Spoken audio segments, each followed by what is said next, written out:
Welcome to another English Sparkling with Tweedy video. I popped over to Hampstead earlier and went into Jeroboams because I remember I'd seen actually a different wine that had caught my eye in their range of English sparklings from Harrow and Hope.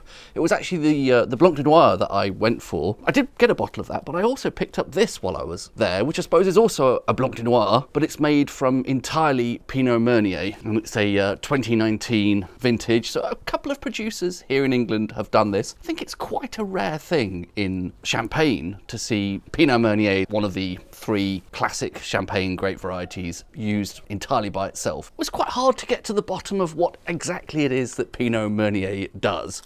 I have a very clear understanding in my head of the role of Chardonnay versus the role of Pinot Noir in a blend. Chardonnay gives you that appley, lemony character, bold acidity, can also deliver sort of buttery creaminess if it has some oak interaction.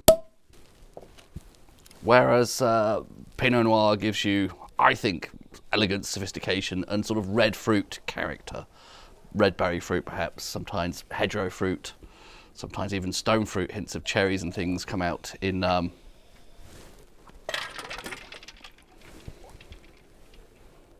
sparkling Pinot. But Pinot Meunier,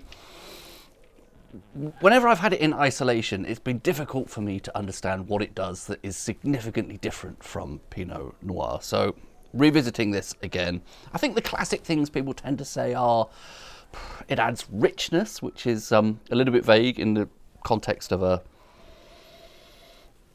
sparkling wine, but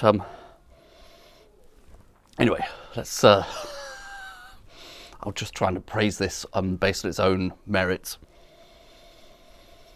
So that is a pleasant first nose pre-swirl.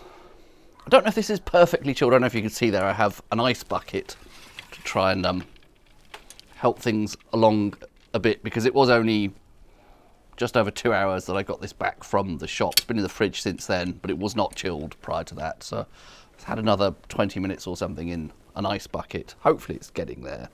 Second glass might be better. Anyway, that first pre-swirl nose, she does have a sense of something rich and buttery. Having said that's the sort of quality you get from Chardonnay. And then there is a fruit component to that, but it isn't any of the obvious usual candidates. It's I can't really quite put my finger on that. It's almost something slightly tropical.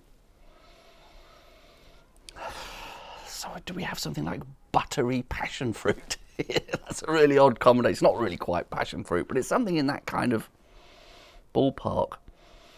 And it's really nice, actually, don't get me wrong. I know that sounds weird, but that's quite a luxurious first nose pre-swirl. Really, definitely something rich. Possibly a hint of something like Demerara sugar in there as well.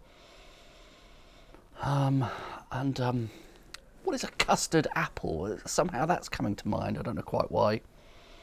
Post-swirl, more of that interesting kind of tingly, rich, slightly exotic fruit. And it's really quite different from what I'm typically used to for a Blanc de Noir or a Blanc de Blanc even, the kind of fruit character that's coming out of this. Really nothing quite like you'd get from those other two classic Champagne grapes in a single variety English sparkling.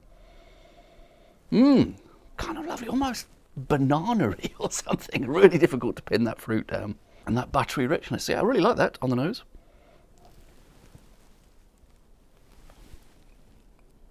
First off, I'd say I don't think I have quite got the serving temperature quite right. This is a little bit warmer than it ideally should be, probably.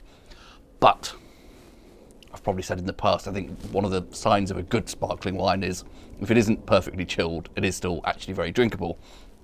And sometimes even you can smell and taste a bit more when it's not chilled to death. So that is really pleasant on the palate and really quite unique. It does have some zing, a tingly sort of zing. And definitely, again, this buttery richness, the thing that I was detecting on the nose, very much there on the palate. Really quite opulent and really quite unusual. Really not at all like a Pinot Noir based Blanc de Noir. Because I'm not talking in terms of berry fruit and stone fruit and hedgerow fruit and possibly hints of red apple. I don't really think I get any of that here. It is fruity, it is rich.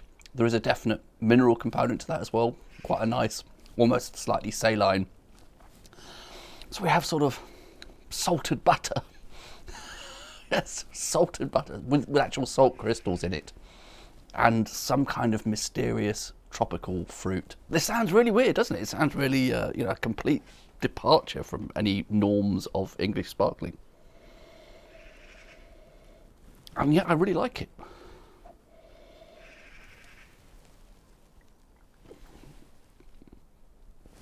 It does probably need to be just a degree or two cooler to be where I think it's meant to be. But yeah, even in that state, really quite unusual, quite different, really quite interesting. I don't know if the fact that Pinot Meunier so rarely is allowed to shine alone is partly, and it's always used in blends, is partly down to this fact that it is quite a difficult flavour profile to pin down. As a sort of background, as a building block for the other grapes, I can see a bit more, get a clearer idea, I think, there of what it's adding. I think the key thing is probably that richness and some sort of fruity sense, but something that's really quite hard to define. Really interesting, really different, really nice actually. But yeah, completely surprisingly different. Really not just like a Pinot Noir based Blanc de Noir. Cheers.